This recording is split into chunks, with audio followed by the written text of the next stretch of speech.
Bienvenue chez Reset Your Mind. Vous écoutez le 53e épisode. Aujourd'hui, j'ai envie de vous parler d'un poison silencieux. Un truc que l'on traîne partout avec nous. Au boulot, à la maison, dans nos relations personnelles, professionnelles, dans nos projets, partout où nous allons. Ce truc pesant, collant, désagréable, c'est le poids du regard des autres. Je suis certaine que vous en avez déjà entendu parler, que vous en avez déjà vous-même discuté et que vous l'avez certainement même déjà un peu éprouvé sur vous-même. Peut-être que vous vous en rendez compte, c'est déjà bien, mais peut-être pas, ou en tout cas pas pleinement dans toute son ampleur. Ce regard, ce poids du regard des autres, ce fichu poids, on le traque, on le redoute, on l'anticipe en permanence. Quoi que vous disiez, quoi que vous en pensiez. On attend l'approbation de notre boss pour se sentir compétent ou compétente. On attend l'approbation de notre partenaire pour se sentir aimé. On attend celle de nos parents pour se lancer, pour se rassurer. On attend celle de nos clients pour valider qu'on fait bien notre métier. Celle de nos proches pour légitimer nos choix. Et parfois, on va jusqu'à tout faire à l'envers ou contre nous-mêmes. Dire oui alors qu'on a envie de dire non. Sourire lorsqu'on a envie de hurler. Refuser de ralentir lorsque l'on est à bout. Tout ça pourquoi ? Pour ne pas décevoir, pour faire plaisir, pour être reconnu, pour être aimé. Mais vous savez quoi ? Ce n'est pas du don de soi. C'est de la négation, de l'abnégation. Et ce n'est pas du tout de l'amour. C'est de l'auto-sabotage.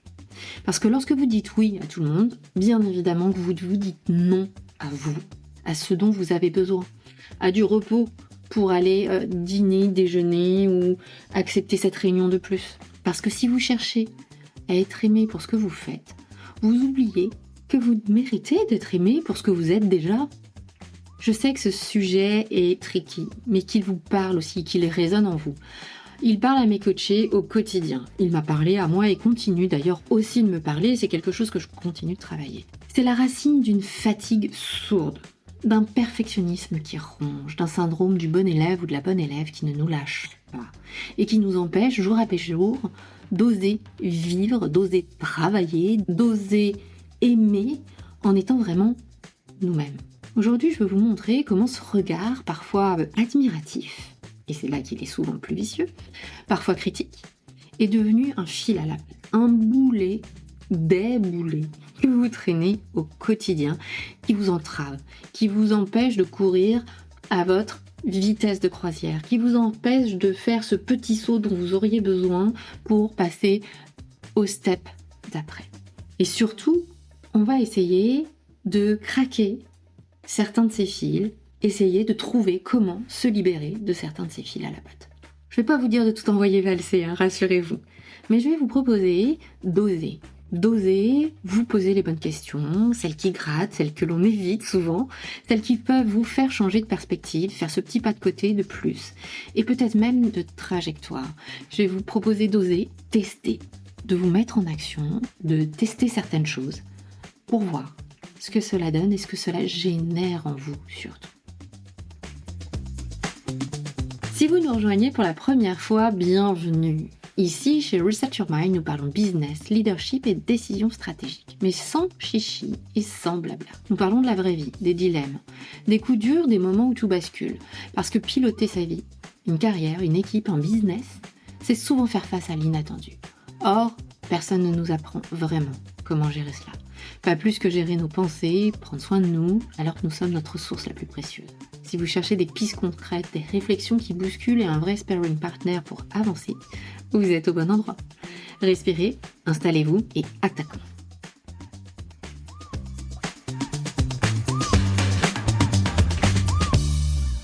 Peut-être t'en es-tu déjà rendu compte, mais le jugement des autres nous importe beaucoup.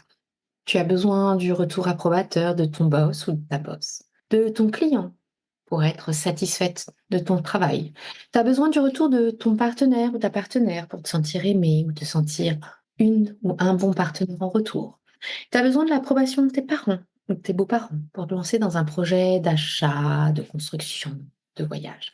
Bref, tu as besoin de l'approbation de ton entourage pour te conforter, te réconforter, te rassurer, quitte à le faire à contre-cœur, à ton détriment. Alors que tu es déjà épuisé de ta semaine, que tu détestes faire ceci ou cela, aller déménager un ami, encore récupérer le projet un tel de tel collègue parce que il est débordé ou de faire refaire la présentation parce que telle personne t'a fait des remarques alors que c'est pas son domaine d'expertise. Mais tu n'arrives pas à dire non. Tu te dis que tu le fais pour le plaisir pour certaines de ces actions. Parfois même, tu t'imposes de le faire. Après tout, c'est la moindre des choses que tu puisses faire pour tes parents, tes proches ou tes amis. Il y a même parfois ces petites pensées que c'est ce que tu dois faire pour être à la hauteur, que tu dois faire pour être au niveau de ce poste, être un ou une bonne enfant vis-à-vis de tes parents, bonne collaboratrice, un bon collaborateur, bonne manager. Tu sais quoi? C'est faux. Tu le fais pas pour ça. Tu le fais pour être aimé. Que l'on t'accorde cette valeur que tu ne t'accordes pas toi-même. Ce n'est pas la moindre des choses. Ton temps est ta ressource la plus précieuse. Tu te souviens?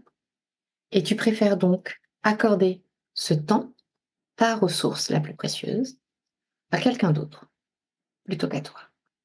Si je pousse le raisonnement, tu t'accordes donc plus de valeur à l'autre qu'à toi. J'ai décidé d'accorder toute une session sur ce sujet, toute une séquence, car le regard des autres est pour moi l'une des principales raisons de notre malheur, de notre auto-sabotage perpétuel, de notre auto-censure sur cette terre. Le regard des autres nous enferme, nous contraint dans des idées, des aspirations, des devoirs ou des injonctions qui ne sont pas les nôtres.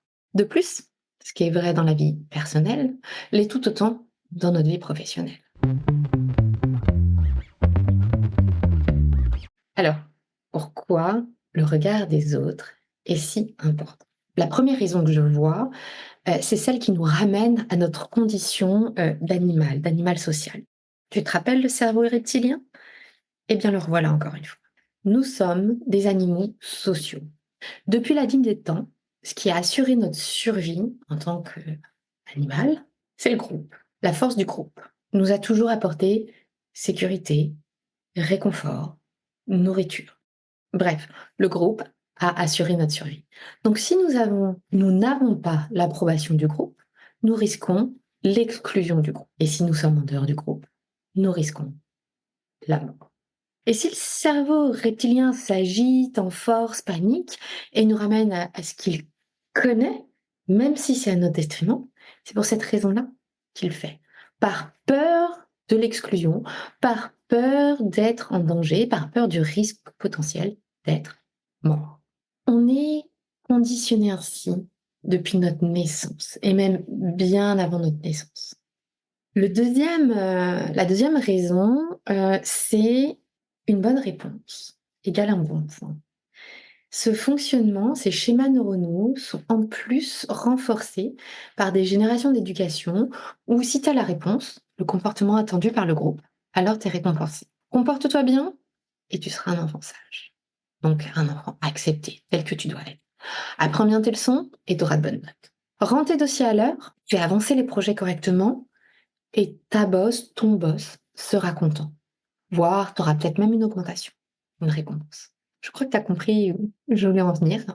Le pire dans tout ça, c'est que notre système éducatif, notre système relationnel, professionnel, repose sur ce fonctionnement qui se renforce d'autant plus qu'il y a double récompense. Il y a la première qui est la récompense du groupe, qui t'accorde de la valeur. Tu as répondu selon leurs critères, leur vision des choses, et donc le groupe te reconnaît comme conforme à leurs attentes, comme membre à part entière du groupe. À cela, tu ajoutes le petit shoot de dopamine dans ton cerveau lorsque tu viens lui apporter cette satisfaction immédiate. Et ça, on sait à quel point notre cerveau, il aime ces petits shoots de dopamine. Ce que l'on sait aussi, c'est que plus on les emprunte, plus ces schémas de Renault deviennent des autoroutes, des autotubes même, je dirais. Donc, il est plus difficile aussi d'en sortir. Une fois qu'on s'est dit ça, tu peux encore te demander où est le problème. Après tout, c'est le regard des autres qui t'amène aussi parfois à te dépasser, à ne pas abandonner. Comme toutes les pensées, cela dépend de ce que tu décides d'en faire. C'est en cela que je dis souvent que notre cerveau peut aussi bien être notre meilleur allié que notre pire ennemi. Le problème se pose lorsque tu agis perpétuellement en fonction du regard des autres et que tu te perds toi-même dans cette quête d'approbation perpétuelle. Laisse-moi te donner quelques exemples que je rencontre le plus souvent en coaching et contre lesquels je me suis moi aussi battue pendant. Pourquoi c'est un problème? C'est un problème parce que le premier, c'est la recherche perpétuelle d'une perfection totalement illusoire, qui ne correspond pas à ta propre définition de la perfection, qui sera donc variable en fonction des interlocuteurs et ce, sur un même sujet, et qui t'amènera à douter à chaque pas, te fera perdre énormément de temps et d'énergie, et pas forcément sur les bons sujets. Par là, j'entends des sujets qui sont importants pour toi et sur lesquels tu as une vraie valeur ajoutée à proposer. Ce perfectionnisme illusoire va t'emmener à aller chercher toujours plus, plus loin, alors que la base est bonne, la base est faite.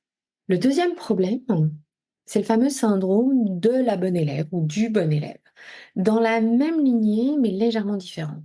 Celui-ci il est encore un peu plus pernicieux, je trouve. Sous couvert d'apporter une réponse à une situation, à un problème, à un projet, le syndrome de la bonne élève remet entre les mains d'autrui, de quelqu'un d'autre que toi, ta propre valeur. Prenons un exemple professionnel. Projette-toi et essaye d'imaginer la scène ou d'aller la chercher dans tes souvenirs. Tu remets un dossier à ton client. Réponse d'appel d'offres, planning de projet, je te laisse choisir le livrable que tu préfères. Tu l'as? Ce client te fait des retours moyens sur ton livrable, car il ne correspond pas pleinement à ses attentes. Comment est-ce que tu te sens là, maintenant, tout de suite? Es-tu la bombe professionnelle, experte, engagée que tu es? Ou la bombe moyenne qui n'a pas su répondre aux attentes de ton client? Alors que tu es toujours la même personne qu'avant d'avoir remis ce livrable. Ton expertise est toujours la même, tes compétences n'ont pas changé. Et peut-être que tout simplement, ton client n'a pas su comprendre l'intérêt de ta proposition, ou le brief de départ n'était pas assez clair, ou peut-être encore que cette fois, tu passé à côté. Et cette fois-ci, bah, ça arrive, c'est OK. Mais encore une fois, tes compétences, ton expertise, ton expérience restent la même. On nous a tellement habitués à être évalués, comparés à d'autres, depuis notre plus jeune âge, à avoir une note, que nous avions fini par associer cette note à notre valeur et à qui nous sommes réellement. Le troisième problème de cette quête perpétuelle de l'approbation des autres et du poids du regard des autres, c'est le people pleasing. Ou comment toujours dire oui aux autres au lieu de dire non pour soi. Dans la lignée des deux précédents, celui-ci, il te relègue une fois de plus au second plan, pour avoir l'approbation du groupe, que l'autre, pardon, avoir l'approbation du groupe ou de l'autre, d'autrui, et en retour, t'accorder ta propre valeur. Et tu vas avoir une tendance plus ou moins forte à dire oui pour faire plaisir, alors que tu voudrais dire non et que tu devrais parfois dire non. Quelques exemples. Ton collègue veut te refiler le dossier Oméga. Tu es déjà surchargé, mais tu dis oui. Ta mère veut que tu viennes déjeuner dimanche. Tu es épuisé, tu préférerais rester au calme.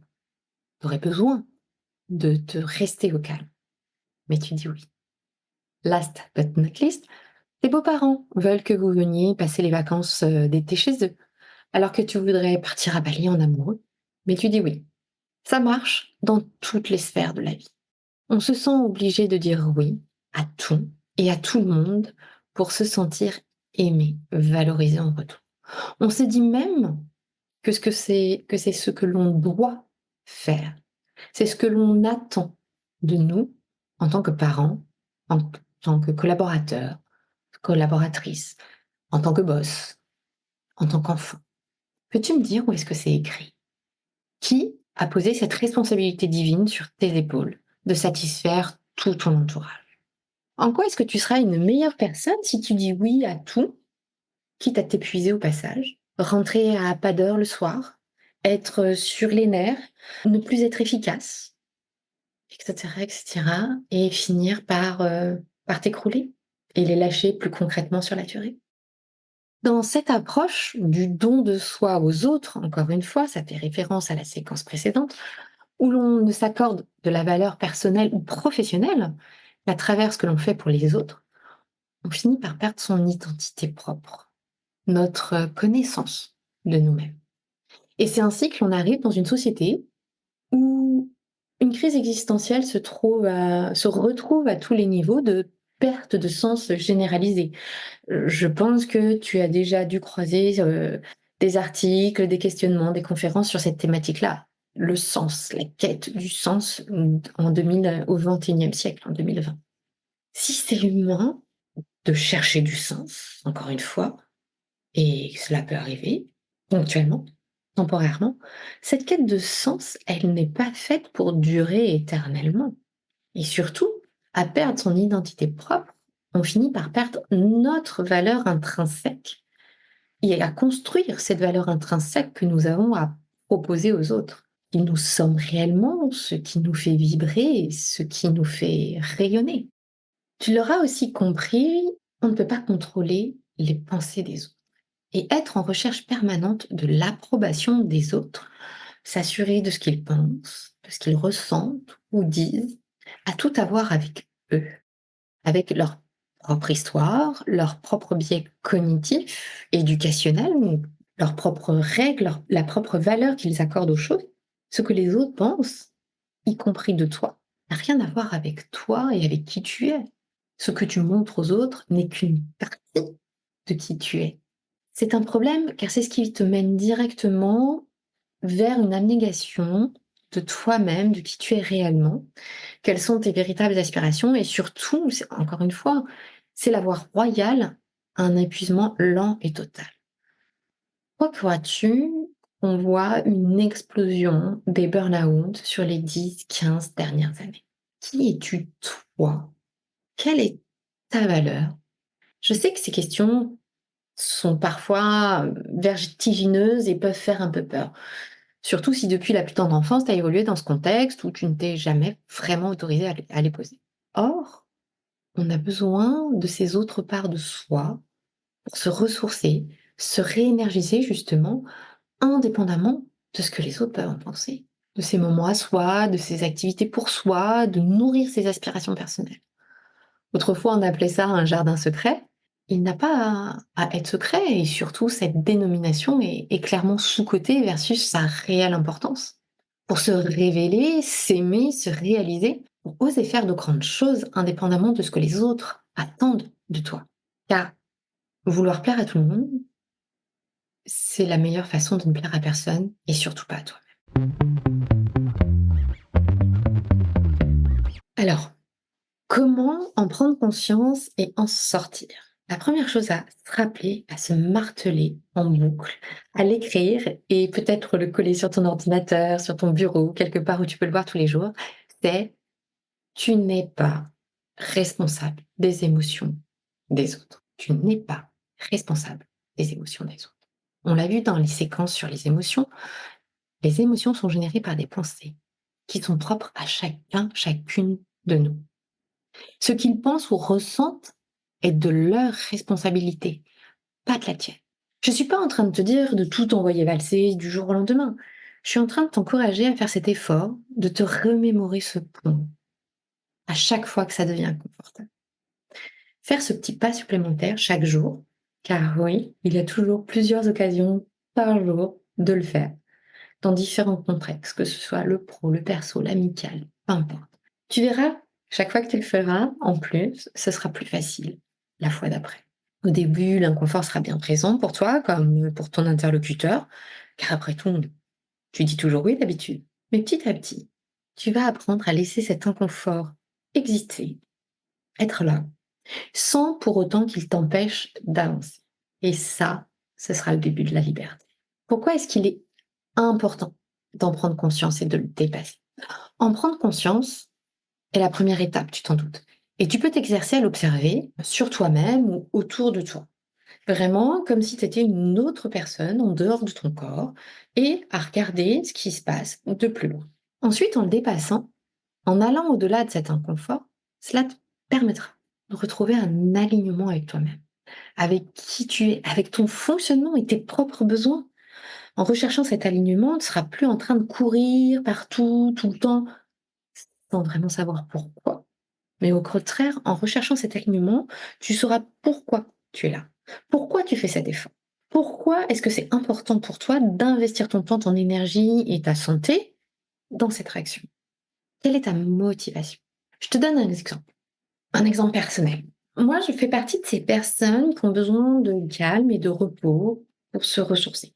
Si j'adore être entourée, j'aime aussi des périodes de calme en solitaire. Ça m'a manqué pendant des années et c'est une des composantes qui m'a épuisée. Lorsque j'ai compris et que je me suis autorisée à m'accorder ces périodes de repos sans culpabilité, ça a été pour moi le jour et la nuit. Bien évidemment, la culpabilité au début, elle était là, bien présente, de dire: «Bah, là, j'ai besoin de 30 minutes ou d'une heure ou de X temps off». J'ai des enfants, donc mes enfants étaient à gérer. Mais après chaque tentative, elle s'est atténuée jusqu'à complètement disparaître aujourd'hui. Le repos n'a pas toujours besoin d'être au fond du lit, sous la couette, à dormir. Il peut aussi être un bon livre, une balade ou suivre une formation, comme tu es en train de le faire. Le repos est multiple. À chacun de nous, de trouver celui qui nous convient en fonction du moment de vie où nous sommes. En travaillant à dépasser ce regard des autres, tu vas aussi pouvoir retrouver ton authenticité. Qui tu es réellement? Quels sont tes centres d'intérêt? Et cette authenticité attirera des personnes partageant ces centres d'intérêt. Et elle te permettra aussi d'évoluer dans ce sens, sans être en permanence en opposition avec toi-même. Être entouré de personnes qui nous aiment pour ce que l'on est vraiment et nous encouragent sur cette voie. Un autre aspect important dans cette recherche de l'affranchissement du regard des autres, c'est le résultat que l'on crée pour nous-mêmes et autour de nous. Je m'explique. En étant aligné et plus authentique, on se rend compte qu'il est chaque jour plus facile de dire non à ce qui ne nous convient pas, ce qui n'est pas important, ce qui n'a pas de valeur. Et ça nous permet, par opposition du coup, d'investir notre temps et notre effort là où ça le crée le plus de valeur, là où nous créons plus de valeur. Il n'y a plus de dispersion inutile et ainsi tu as plus d'impact pour créer plus de valeur. Je pourrais aussi te rappeler, te parler de plus d'inspiration pour aller au-delà de ce que tu pensais jamais réalisable. Une certaine liberté d'agir et de penser et de défendre des causes qui te touchent. Des personnes qui t'inspirent, qui jouent un rôle modèle pour leur entourage. Je pourrais te parler aussi des leaders, managers qui fédèrent autour d'eux et emportent et changent les choses. Penses-tu que ces personnes attachent autant d'importance que toi aujourd'hui, et je dis bien aujourd'hui, à ce que les autres peuvent penser? Je crois fondamentalement qu'être aimé ne devrait pas être conditionné. Être aimé pour ce que l'on est ne devrait pas être conditionné. Pas conditionné à ce que l'on fait pour les autres, mais uniquement pour qui nous sommes. Les parents comprendront. Aimes-tu tes enfants uniquement lorsqu'ils sont sages, polis, propres et ont de bonnes notes à l'école? Je crois que la réponse est évidente. Et pourquoi est-ce qu'il en serait autrement pour toi, quand bien même tu sois à l'âge adulte? Pourquoi est-ce que tu serais aimé uniquement sous condition?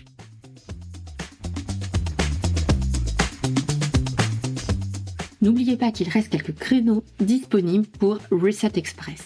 Reset Express, c'est 1h30 en tête-à-tête avec moi pour faire le tri, reprendre de la hauteur et définir un plan d'action qui a du sens pour votre next step. Si vous êtes dirigeant, cadre, entrepreneur, mais qu'entre la charge de travail, la charge mentale, les doutes, les priorités, vous ne savez plus par où commencer et que chaque décision vous pèse, vous trouverez le lien pour prendre rendez-vous dans les notes de l'épisode. Parce que oui, parfois, il suffit d'1h30 avec la bonne personne, les bonnes questions pour remettre toute une trajectoire sur les rails. Psst, j'ai besoin de vous. Pouvez-vous prendre 5 minutes pour noter ou commenter cet épisode? Grâce à vos avis, Reset Your Mind commence à être connu. Et j'ai très envie de voir jusqu'où nous pouvons aller ensemble.